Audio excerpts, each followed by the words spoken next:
అర్థమవుతుంది.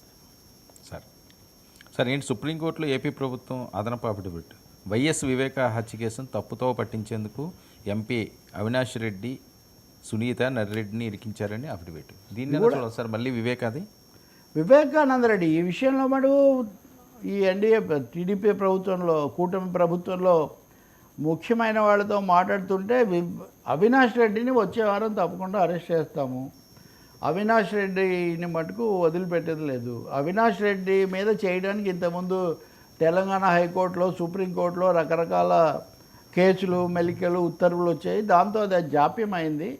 కానీ ఇప్పుడు ఈ కేసును ఆధారం చేసుకుంటాము. అంటే సునీత తర్వాత ఆమె భర్త నర్రెడ్డి రాజశేఖర రెడ్డి వాళ్ళు మమ్మల్ని సిబిఐ ద్వారా ఒత్తిడి చేయించారు, పోలీసులు ఒత్తిడి పెట్టారనేది వాళ్ళు పెట్టిన కేసు.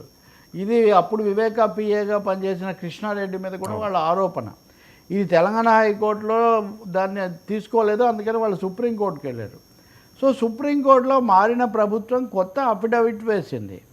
అయితే ఈ అఫిడవిట్లో వాళ్ళు దాదాపు పూర్తిగా సునీత వాళ్ళు చేసిన ఫిర్యాదులతో వాళ్ళు ఏకీభవిస్తున్నారు.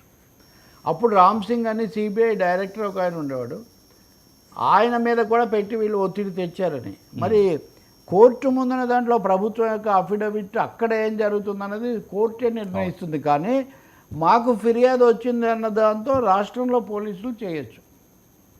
సో అవినాష్ రెడ్డి కేసులో మేము ప్రోయాక్టివ్గా ఉండదలుచుకున్నాము, ఇంకా ఏమీ ఛాన్సులు ఇవ్వము అని. దానికి తగినట్టు మీకు ముఖ్యమైన మాట చెప్తున్నాను.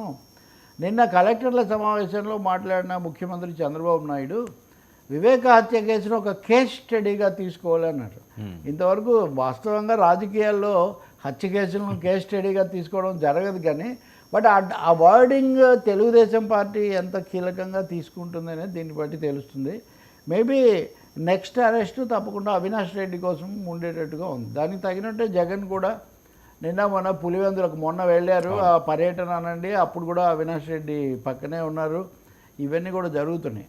సో ఇప్పుడు అవినాష్ రెడ్డి వైపే అన్నీ వీళ్ళ దృష్టి కోణం, వీళ్ళ టార్గెట్ అనండి అవి నడుస్తున్నట్టుగా కనిపిస్తుంది. ఈ కేసులు ఏమవుతాయంటారు? మల్టిపుల్ కేసులు ఉన్నాయి. దస్తగిరి భార్య వేసిన కేసు ఉంది, ఇప్పుడు ఈయన సెక్రటరీ వేసిన కేసు ఉంది, రంగయ్య చనిపోయాడు, దానికి సంబంధించిన ఆరోపణలు చాలా ఉన్నాయి. అయితే ఇవన్నీ మీరే అధికారంలో ఉన్నారు, కేంద్రం ఇప్పుడు మీరే ఉన్నారు కదా, మరి మమ్మల్ని ఎలా అని వాళ్ళు కూడా వాళ్ళ కౌంటర్స్ వాళ్ళు చేస్తారు. అంటే అరెస్ట్ అయితే చేయడము, ఆయన ఇబ్బందులు పెట్టడం జరుగుతుంది, అంటే ఇరకాటంలో. తర్వాత మిగిలినవి ఏం జరుగుతాయి అనేది న్యాయస్థానాలు నిర్ణయించాల్సిందే. కోర్టులు కూడా కొంచెం తీవ్రంగానే తీసుకుంటున్నాయి, అంతవరకు కనిపిస్తుంది. వాళ్ళను వీళ్ళను కూడా గట్టిగానే ప్రశ్నలు వేస్తున్నారు. అదే ఏకపక్షంగా అయితే ఎప్పుడో అటో ఇటో తేల్చేసేవాళ్ళు కదా. అవును, ఇన్ని దశల్లో AP high court, Telangana high court, Delhi supreme court చాలా జరుగుతున్నాయి. సరే ఏంటి పోలీసులు తీర్పే ఏపీ హైకోర్టు ఆగ్రహం మెప్పు కోసం పని చేయొద్దు